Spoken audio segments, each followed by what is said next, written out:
ಮಲಾಬಾದ್ ಗ್ರಾಮದಲ್ಲಿ ಸಂಭ್ರಮಾಚರಣೆ.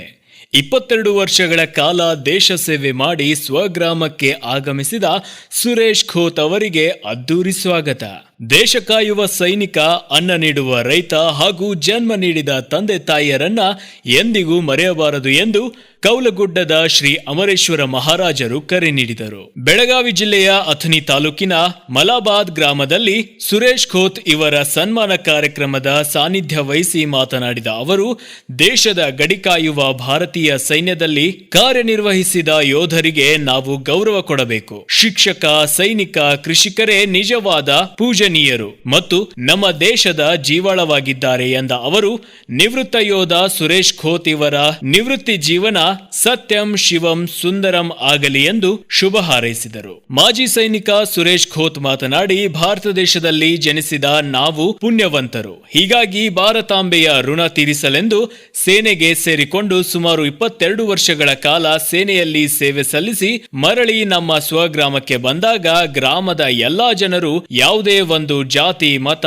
ಪಕ್ಷ ಭೇದವಿಲ್ಲದೆ ಅತಿ ವಿಜೃಂಭಣೆಯಿಂದ ನನ್ನನ್ನ ಬರಮಾಡಿಕೊಂಡಿದ್ದು ವಿಶೇಷವಾಗಿತ್ತು.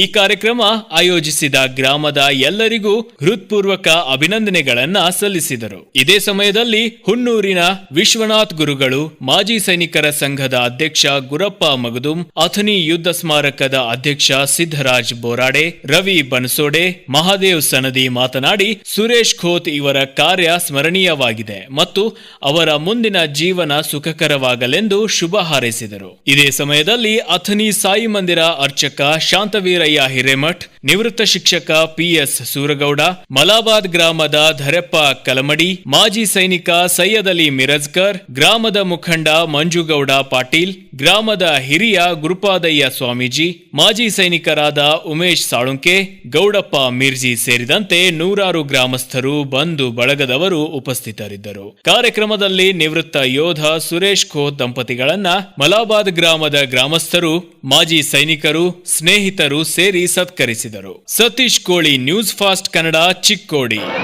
ಅವಾಗ ಚೀನಾದವರು ಭಾರತದ ಮೇಲೆ ಯುದ್ಧ ಮಾಡ್ಲಿಕ್ಕೆ ಹಿಂಜರಿಲಿಕ್ಕೆ ಹಿಂಜರಿ ಅಂತ ಸಂದರ್ಭ ನಮ್ಮ ಭಾರತೀಯ ಕೇಳ್ತಾ ಇದ್ದಾರೆ ಚೀನಾದ ಕ್ಯಾಪ್ಟನ್ಗೆ, ನಿಮ್ ದೇಶದಲ್ಲಿ ಆಧುನಿಕ ಮದ್ದುಗುಂಡುಗಳದ ಯುದ್ಧ ಸಲಕರಣೆಗಳದ ಭಾರತದೋಡಿ ಯುದ್ಧ ಮಾಡಕ್ಕೆ ಯಾಕೆ ಹಿಂಜರಿತೀರಿ ಅಂತಕ್ಕಂಥ ಮಾತನ್ನು ಕೇಳಿದಾಗ ಚೀನಾ ದೇಶದ ಕ್ಯಾಪ್ಟನ್ ಹೇಳ್ತಾರೆ, ನಮ್ಮ ದೇಶದ ಸೈನಿಕರ ಸ್ವಾಭಿಮಾನವನ್ನ ನಾವು ನಿಮ್ ಜೋಡಿ ಯುದ್ಧ ಮಾಡಕ್ ಯಾಕೆ ಹಿಂಜರಿಯಾಕತ್ತಿದೀವೋ, ಯಾಪಲ್ಸ್ ಅದಾವ, ಯುದ್ಧ ಸಲಕರಣೆ ಎಲ್ಲ ಅದಾವ, ಆದರೆ ಭಾರತದ ಸೈನಿಕರು ತಾಯ್ನಾಡಿಗೆ ದುಡಿತಾರೆ, ನಮ್ಮ ಸೈನಿಕರು ಸಂಬಳಕ್ಕಾಗಿ ದುಡಿತಾರೆ, ಅದಕ್ಕೆ ನಿಮ್ ಜೋಡಿ ಯುದ್ಧ ಮಾಡಕ್ ಹೊಂದತ್ತೀವಿ ಅಂತಕ್ಕಂಥದ್ದು ಹೇಳಿದ್ರಲ್ಲ ಆಗಲೇ.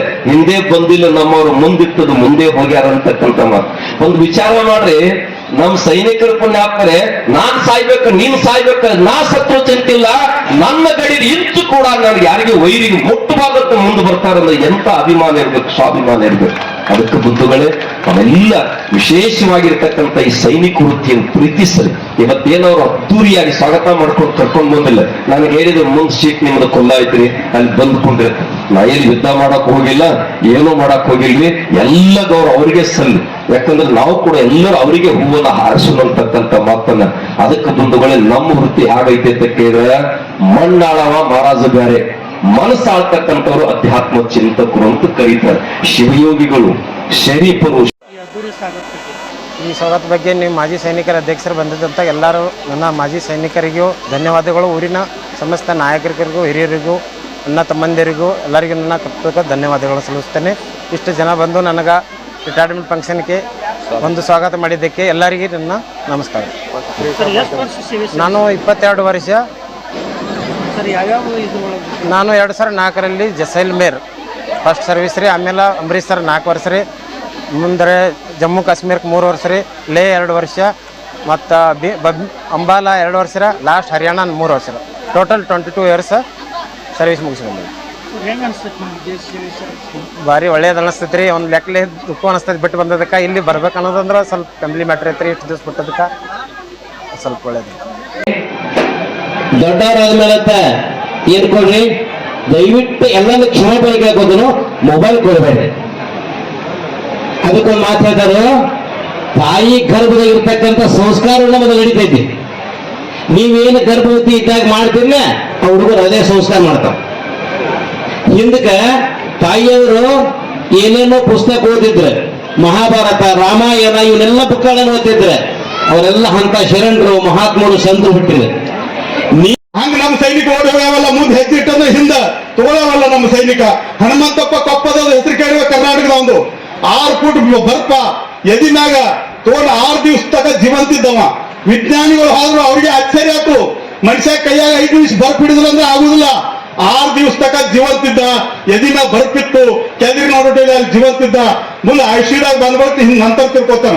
ಆದ್ರೂ ಏನಪ್ಪಾ ಅಂದ್ರೆ ಇಂಥ ಧೈರ್ಯವಾದ ಸೈನಿಕರು ನಮ್ಮ ದೇಶ ಒಳಗದಾರು ಅಂತ ಬಂಧುಗಳೇ, ನಿಮ್ಮ ಏನಪ್ಪಾ ಅಂದ್ರೆ ನೀವೆಲ್ಲ ಅಭಿಮಾನ ಸೈನಿಕರು, ನಮ್ಮ ಸೈನಿಕರ ಬಗ್ಗೆ ನೀವು ಗ್ರಾಮಸ್ಥರ ಅಭಿಮಾನ ನನಗೆ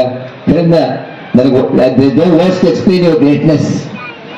ಇಷ್ಟಂದ್ರೆ ನಮ್ಮ ಮ್ಯಾಗ ಯಾಕೆ ನೀವು ಪ್ರೀತಿ ಇಟ್ರಿ ಅಂತಿದ್ದಾಗ ನಮ್ಮ ಜವಾಬ್ದಾರಿ ಬಹಳ. ಗುರುಮಗಳು ಹೇಳ್ತಾರ, ಗಂಡು ಮೆಟ್ಟಿನ ನಾಡು, ಗಂಡು ಮೆಟ್ಟಿನ ನಾಡು. ಅವ್ರು ಖರೆ ಅದ, ನಮ್ಮ ತಿನ್ನಿಮಲ್ ತಾವಾಡ್ ಗಂಡು ಮೆಟ್ಟಿನ ನಾಡು ಅದ.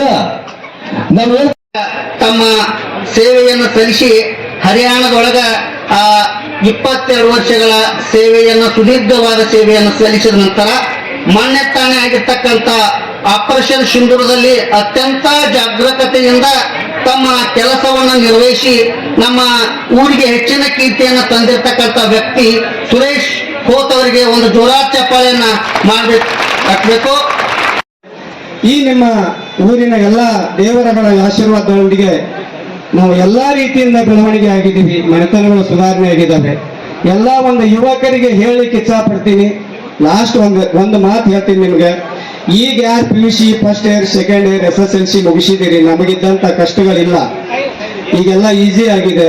ದಯಮಾಡಿ ನೀವು ಎಲ್ಲರೂ ನಮ್ಮ ದೇಶ ಸೇವೆಯನ್ನು ಮಾಡ್ರಿ. ಯಾರು ಪೊಲೀಸ್ಗೆ ಹೋಗ್ರಿ, ಯಾರು IAS ಗಳಾಗ್ರಿ, IPS ಗಳಾಗ್ರಿ.